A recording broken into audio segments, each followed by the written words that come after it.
What's up, and welcome to Surging Ahead.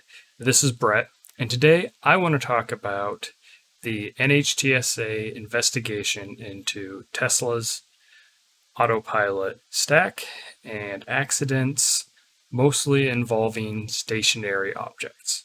So stick around, and we'll dive right in.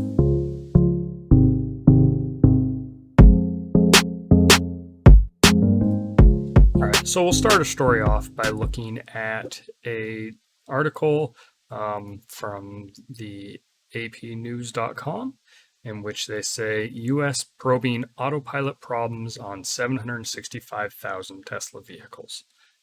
I will go ahead and post the link to this article in my comments as I always do. However, I will just go on record as saying I feel that this article is highly biased and kind of complete trash.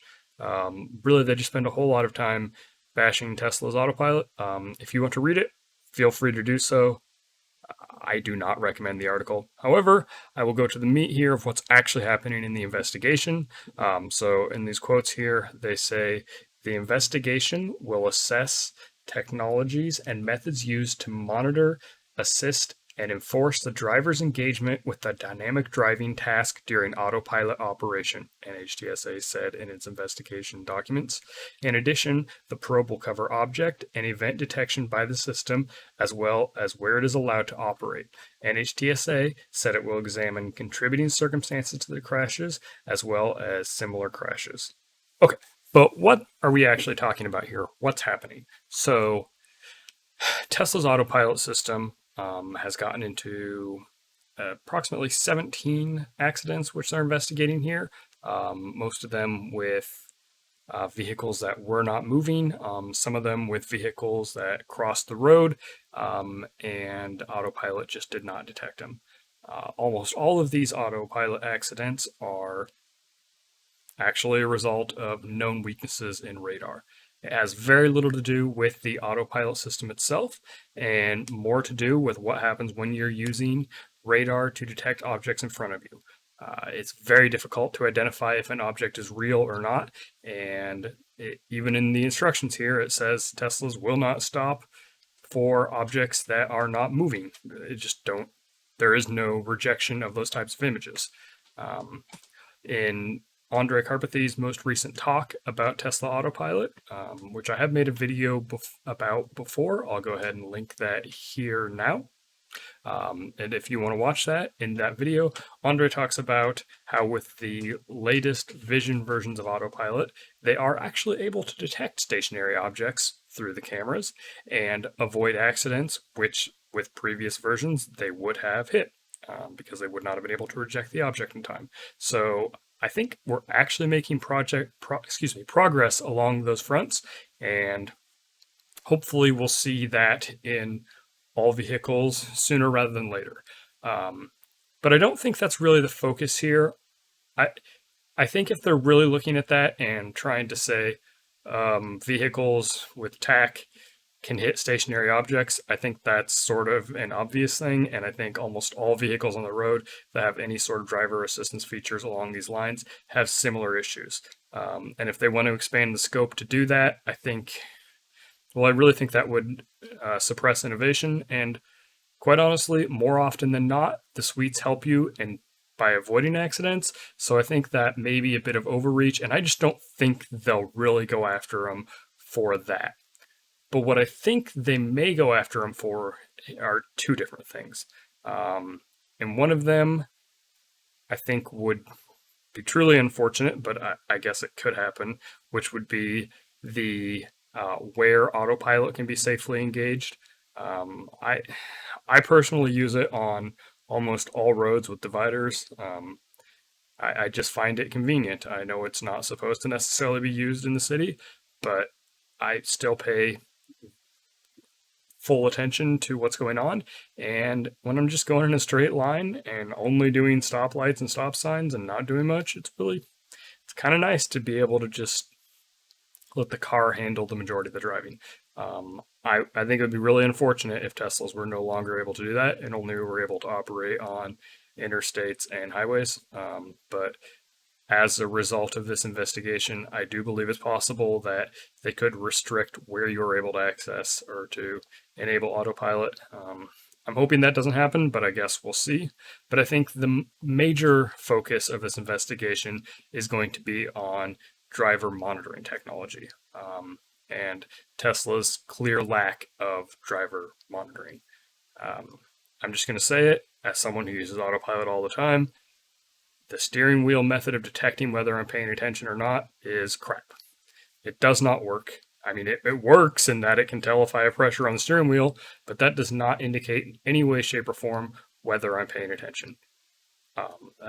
I get in trouble all the time for not paying attention because I'm not gripping the wheel hard enough or something like that. When I say in trouble, I mean the car flashes up a message saying, hey, please put torque on the wheel because you're not.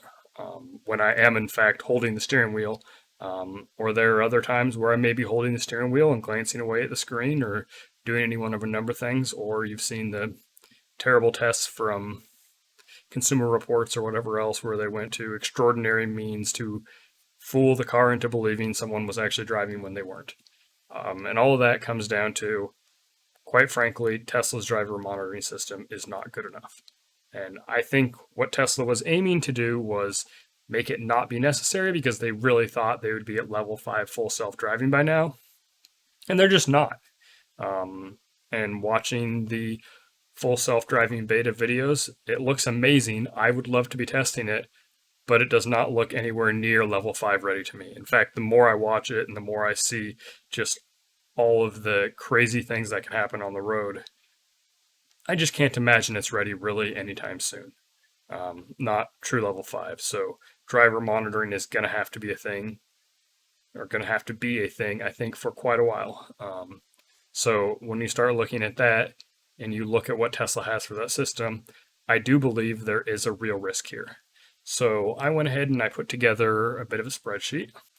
Okay, so here's a spreadsheet I put together of all vehicles manufactured by Tesla, and of Model S and Model X from the years 2014 through 2021.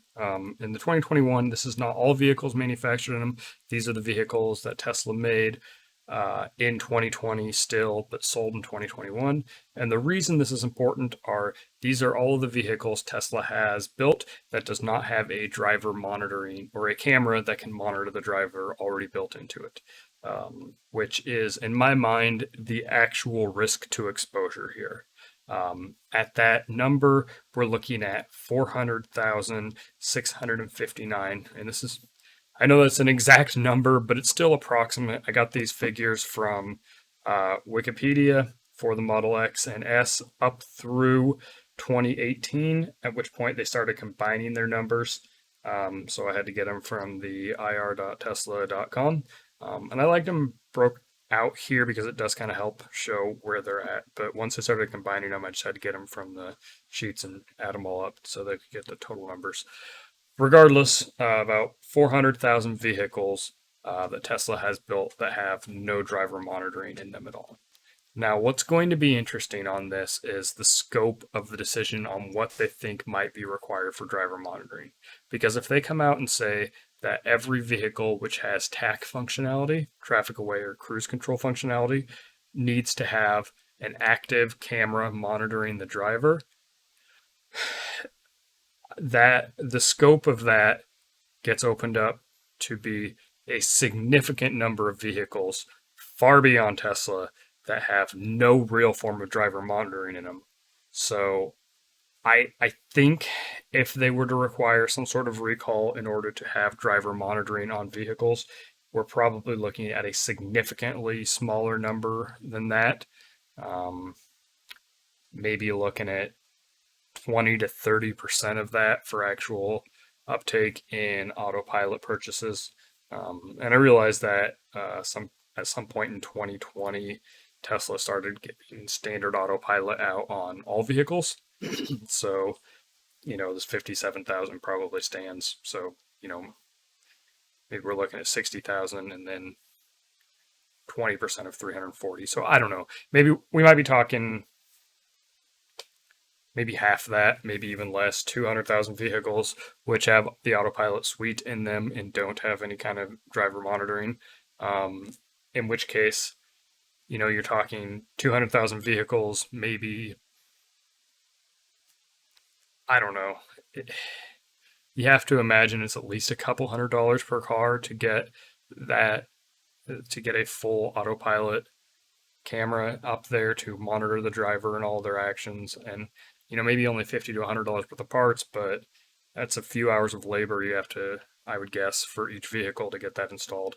And I don't know if the wiring is there to actually capture that. If they had to run cables from the MCU all the way up to do it, I don't know. It could get quite expensive if they're required to do this. So we'll see, I guess. But I would not be shocked if, at least for the Autopilot vehicles, Tesla is required to do something along these lines to meet the regulations.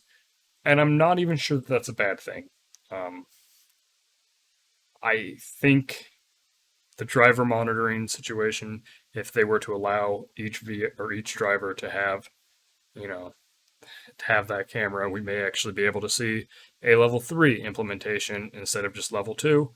So true hands-free driving, at least on the interstate or something like that. I think that would be advantageous to drivers while we wait for the full self-driving suite to come out. So I guess we'll see what happens, but the impact could be quite large for Tesla. Okay, so there are my thoughts on the NHTSA investigation into Tesla's Autopilot suite. I think there's a lot being made of this that probably won't happen, but I do think there are some possibilities of some driver monitoring requirements coming out of this. So it'll be interesting to see what happens. Please let me know what you think in the comments. Let me know if you think this could be a lot worse than I'm thinking, or if you think it's a big nothing burger, or just let me know what you think. But anyway, if you like this video, go ahead and hit the like button. If you want to see more videos from me, hit the subscribe button. But anyway, this has been Brett from Surging Ahead. Thanks for watching, and have a great day.